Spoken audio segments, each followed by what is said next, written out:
আমি আইনো বিটলে এই যে বলের মধ্যে আইনো এই বলের বিটলে করে ভাই দিলে আপনারে ভাইরে ও ভাইরে কিনতে ভাইরে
এলাকা খালি করে দেখে চলে ওই জন্য কইলাম যে এতগুলো এলাকাতে পারিস না ভুলে গেছে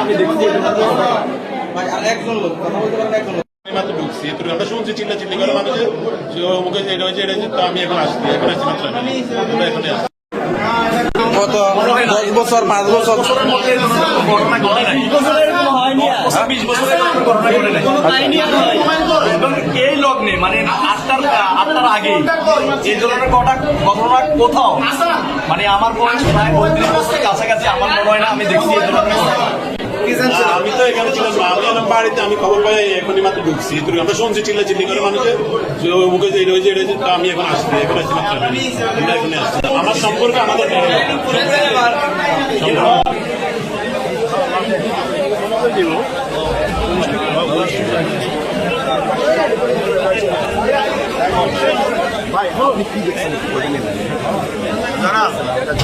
আমরা কথা বলবো রামগঞ্জ প্রেস ক্লাবের সাবেক সভাপতি তিনি আসলে কি দেখেছেন আমরা একটু উনি আসলে আমাদের ভিতরে কি দেখা আসলে হয়নি আমরা একটু আপনার কাছে জানতে চাই।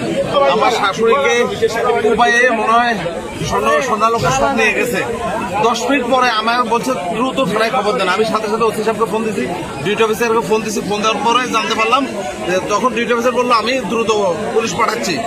10 মিনিট পরে আমাকে আবার আমার এই মামুন ছোট ভাই খাদিমসুর মালিক সে আমাকে ফোন করে বাইরে আমার শাশুড়ি আর শালিকে জবাই করে দিচ্ছে।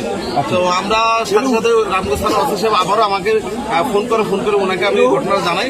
ঘটনা জানানোর পর উনি বললো যে আপনি যান, আমি আসতেছি।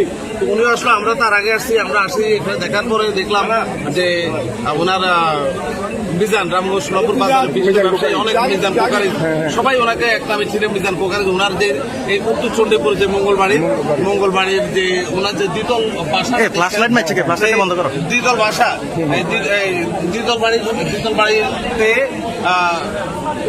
মাগরিবের নামাজ থেকে মানে এশার নামাজের এই মাঝামাঝি সময় যতটুকু মনে পড়ে যে ওনার ছেলে যে ফরাদ হোসেন রাব্বি এই সময় আসি দেখলো যে ঘরের সব নিচতলা সব এলোমেলো, মাকে এবং বোনকে খুঁজে পাওয়া যাচ্ছে না।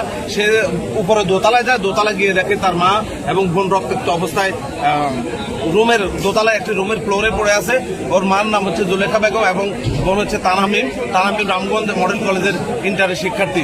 ইতিমধ্যে রামগঞ্জ থানার অফিসার ইনচার্জ জনাব মোহাম্মদ আব্দুল বারী ঘটনাস্থলে এসেছেন। উনি দেখছেন বিষয়টি এবং অতিরিক্ত পুলিশও এসেছেন। আরও এইটার সাথে ক্রাইম সিনের সাথে যারা এটার এক্সপার্ট তাদেরকে খবর দেওয়া হয়েছে। খবর দেওয়ার পরে ওনারা হয়তো অন্য একটা পরিকল্পনা করছে। সেটার পরে ইতিমধ্যে এও আমরা দেখেছি যে রামগঞ্জ উপজেলা বিএনপির অনেক নেতৃবৃন্দ এসেছেন। ঢাকা মহানগর বিএনপির নেতা হারুন রশিদ এবং এল রহমান দুজনে উপরে রয়েছেন, ওসি সাহেব সহ রয়েছেন, অনেকেই রয়েছেন। তো আমরা আশা করব আজকের এই ঘটনার মধ্য দিয়ে রামগঞ্জে একটি এত বড় ঘটনা, এত বড় ন্যাক্কারজনক হত্যাকাণ্ড রামগঞ্জের ইতিহাসে আর আমরা খুব একটা দেখিনি বললেই চলে। ডাকাতির মতো ঘটনা ঘটেছে, কিন্তু ডাকাতির সাথে সাথে পাশাপাশি আমরা এও একটা মেসেজ পেয়েছি, প্রায় 30 থেকে 35 ভরি স্বর্ণালঙ্কার নিয়ে গেছে যারা এই ঘটনার সাথে জড়িত। আমরা দুর্বৃত্তদের এবং যারা এই ঘটনার সাথে জড়িত তাদেরকে দ্রুত আইনের আওতায় এনে শাস্তি দাবি করছি।